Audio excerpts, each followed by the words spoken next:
Hey everyone, we are going to do something a little different today and probably uncomfortable.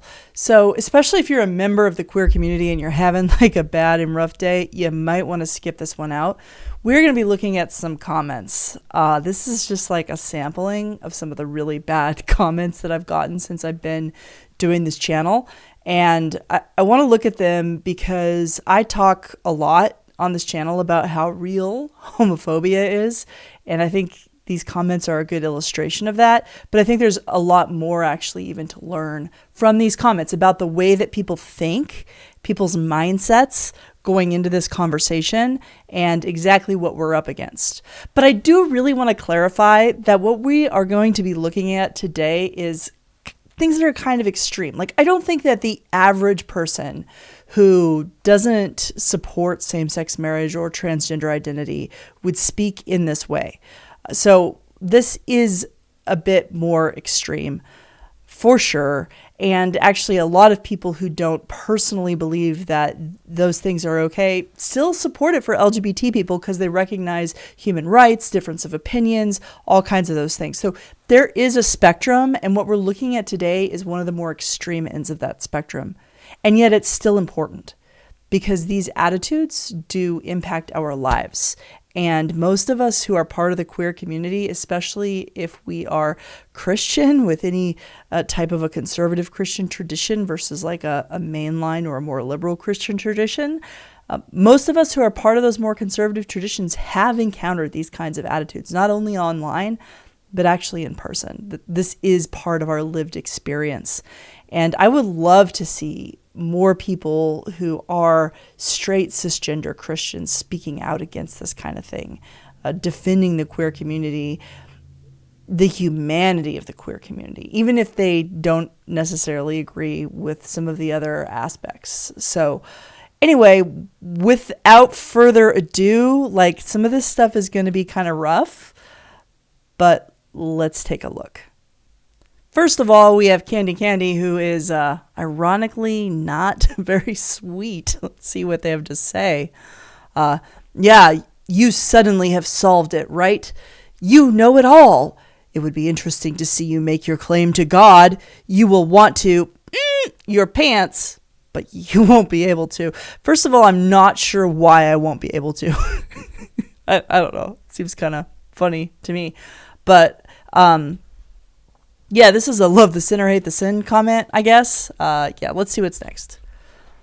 You talk in absolute circles. I mean, I would love the specifics of where there's circular reasoning in my argumentation. I would really appreciate that instead of the vagueness of this comment.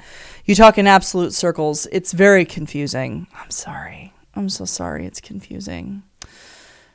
I don't feel sympathy or empathy with you. You make your own bed and you lie in it. I dust my feet off from you. I rebuke you.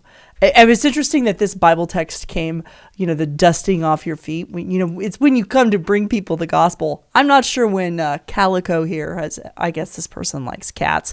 I'm not sure when Calico here ever really brought me like the gospel and told me about Jesus, but whatever. They're dusting their feet. They rebuke me. You can't choose God or verses and save yourself. I don't know. Does that make sense to you? You don't need a savior. What? Oh, okay. You use God in religion. God isn't using you. Satan don't want you either. I'm not sure why it is that Satan doesn't even want me. That's like an interesting burn, isn't it? Not even Satan is interested in you. It's kind of funny. I don't know what the person said, but I asked if these comments were helpful, and somebody said, hell is another form of help. Hey, talking about these things is great and very important. One organization that has been pioneering this kind of work for over 40 years is Seventh-day Adventist Kinship International. They have conferences, they have resources, YouTube channel. You can become a member. They have groups. They have all kinds of support. Check them out in my description below. Oh, here's a good one. You demons are just sick. To simply put it, I have no words left in me to argue with you. I would just so love like a genuine intellectual conversation with some of these people. I have no words left in me to argue with you. Like, I don't know. Can we just like come together and try to learn together or something? Wouldn't that be nice? Yeah. But there's something else here that's important to point out. And it happens in a lot of the other comments too. It's the dehumanization. Even stuff like you're going to burn in hell and you're going to want to poop your pants. Like a lot of these comments are just deeply dehumanizing. This person who says, I have no sympathy or empathy for you, they're literally saying, I do not care about you as a human being. You're a demon. Do demons need compassion and love? No, they don't. And I'm going to assume that these are people who are claiming to be Christian, followers of Jesus.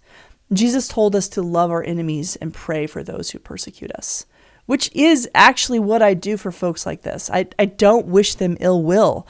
I hope that they come to know the love of God. Like I really do. I do not hate these people. It's sad to me, the small, terrifying worlds that they are living in, that they're so threatened by an LGBTQ person who knows that I am loved by God, who knows that I stand with the approval of God. Something like that is terrifying. It makes me concerned for their inner lives. I think a lot of the hate that we experience as a queer community has nothing to do with us at all. It has to do with the fact that people are living such deeply unsatisfying lives that they don't know love, that they don't know the love of God or maybe even the love of other people in their lives. They're living lonely, scared, and small lives, and I do have a lot of pity and empathy for that. And then they see us living happily in the joy and the love of God, and they can't help but be angry.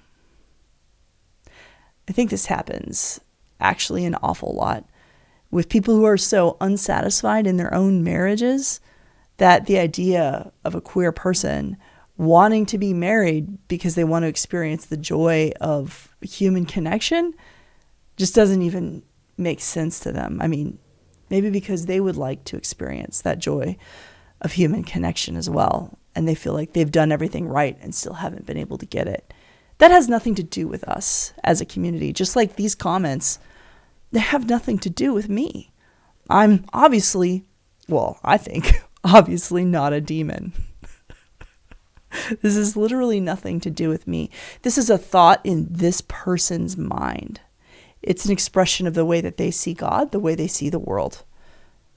And that's projected onto me. But it has nothing to do with me. Anyways, let's look at the next one. This is the same person. It's kind of funny. I could take a diplomatic approach and say how much I appreciate your work and all that nonsense. But I have no time for that.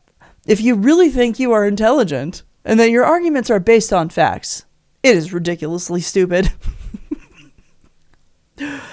It's just so interesting that these folks, like, this is just a way of dismissing someone. Like, this person just doesn't want to engage in a real conversation. They won't say anything I've said that's wrong or unfactual or anything. It's just like playing it. It's ridiculously stupid. Okay, here is my diplomatic statement. Homosexuality is just a gross practice and nothing you can do to justify it.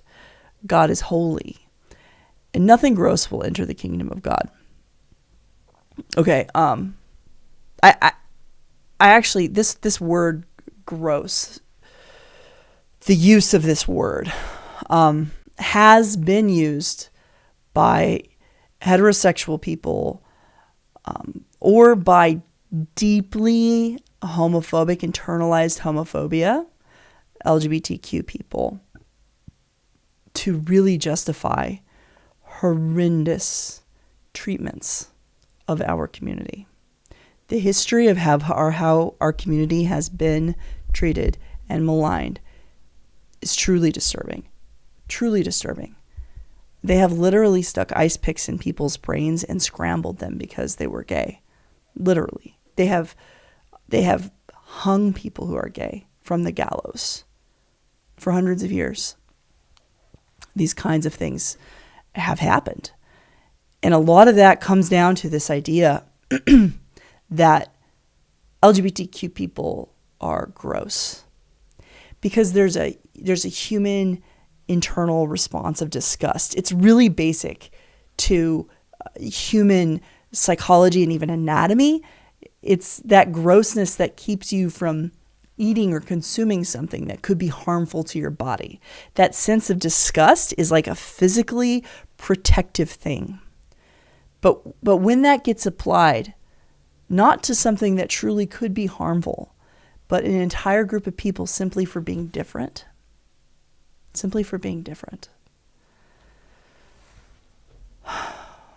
for wanting to join their lives with someone of the same gender instead of someone of a different gender, and that is called gross. This becomes a justification for all kinds of things because it is innately biologically wired into us that gross things need to be spit out, cast away, disposed of.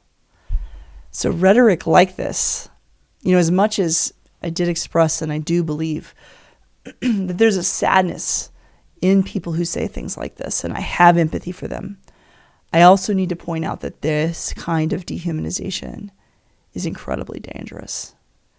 And when these sentiments are expressed around children, you never know when one of those children could actually be part of the community. It is a very dangerous thing to do.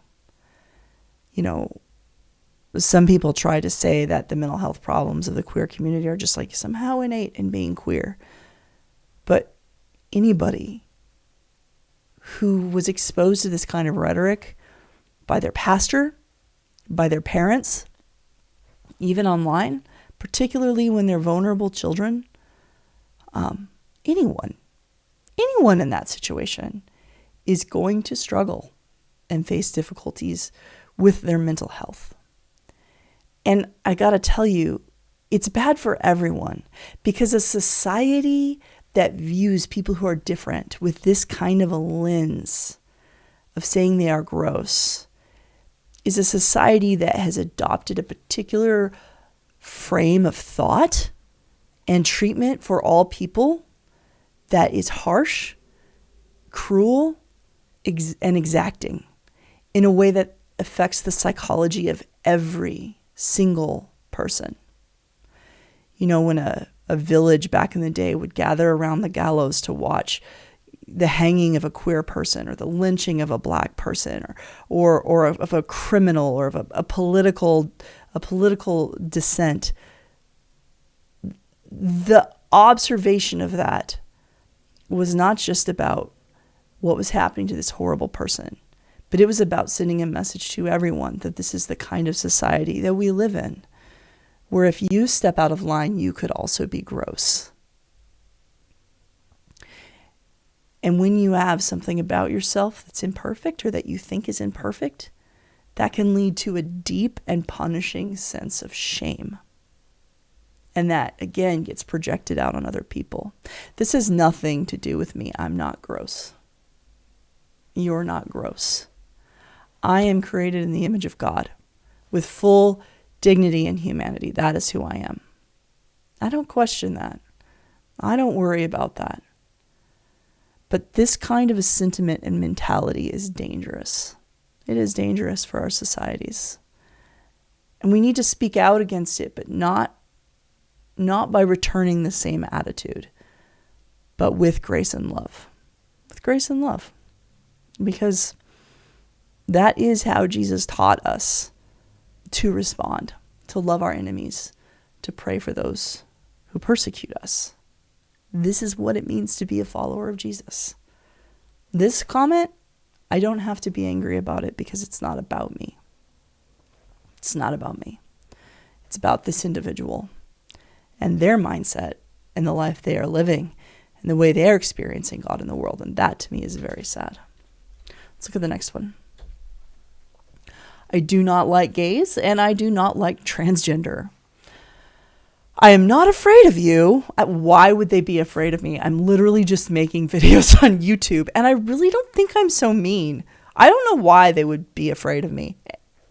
Projection again, perhaps? Maybe they are a little afraid. Anyway, I am not afraid of you. I just hate you. Also keep in mind, Jews and Muslims also hate trans gays, etc. Actually, Jewish people are one of the first religions, Reformed Jews, to be welcoming and affirming of LGBTQ people. So, yeah, not exactly right. It's not only Christians. I mean, I never thought it was only Christians. I don't actually even think that heterosexism and transphobia and homophobia, I don't even actually think they originate in Christianity. I think they just originate in the fear of people who are different, fear of the other, and it gets justified by Christianity. Anyway, I can't stand LGBTQ cult gang. Which is it? Cult or gang? I don't know. I don't see myself receiving the benefits that I would expect to be receiving if I were part of a cult or a gang. Anyway,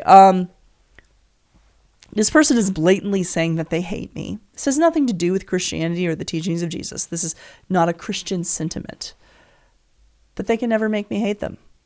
That is a power that I will never give them. This person will never, ever, ever, ever make me hate them. I will not allow that toxic energy into my life. And they have, though. They've accepted a lot of toxic energy into their lives. They have rejected wholesale a lot of the very plain teachings of Jesus. When you talk about the plain word of God, I mean, just read the Sermon on the Mount. Like, come on, man. Just look at the way that Jesus behaved. It was only the religious leaders that he had harsh words for, the ones who were condemning other people. Jesus was offensive because he was inclusive. Jesus was offensive because he didn't hate. The only people he had a problem with was those who hate, those who use religion as a bludgeon to harm other people. So I am not going to hate you. Sorry, you hate me. Thank you for watching this interaction with some of the people who love to jump in the comments on my channel. I hope that one of the things that you might have picked up on in watching this is that there's no need to take these comments personally. These comments have nothing to do with me or with you or with anyone. They really only have anything to say about the people who are making the comments, which is why Jesus said what he did about judgment. The judgment you put onto others is the judgment that you will receive unto yourself. That is the principle. That is the spiritual principle at play here.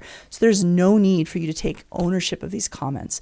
If someone in your life is saying these kinds of things to you, and I know that it's happening to many, many of you who are following this channel or you're watching it happen to others, you do not need to take on that weight. You do not need to own what they are saying because it has nothing to do with you. It has to do with what is happening in their own minds. It has to do with their own fears and rigidity and inability to reconsider and have some humility and think, maybe I have something to learn. In fact, a lot of circles actually make a virtue out of the unwillingness to consider that you might be wrong. They make a virtue out of never having any doubts and never having questions and never re-examining the text. Don't be like that. Just don't live your life that way. It is not the way to live your life. It is not the way to follow Jesus. So let us do our best to be followers of Jesus, to actually express the spirit of what Christ taught us to do, of how Christ taught us to treat one another, and not follow in the example of these comments. Do not allow these people to make you hate them. Do not allow them to take that away from you. Stand firm in the knowledge that you're created in the image of God. Never stop working for a better world and stop trying to fight against this dehumanization that happens against LGBTQ people and many other people in the world. It's never okay to dehumanize other human beings or to see a human being created in the image of God and to look at that person and say that they are gross. Never do it. Never do it. Thank you very much for being with me on this ride. It's wild. Don't forget to subscribe, hit the notification bell if you would appreciate more content on these subjects. You are appreciated, and I hope you have a wonderful day. Goodbye.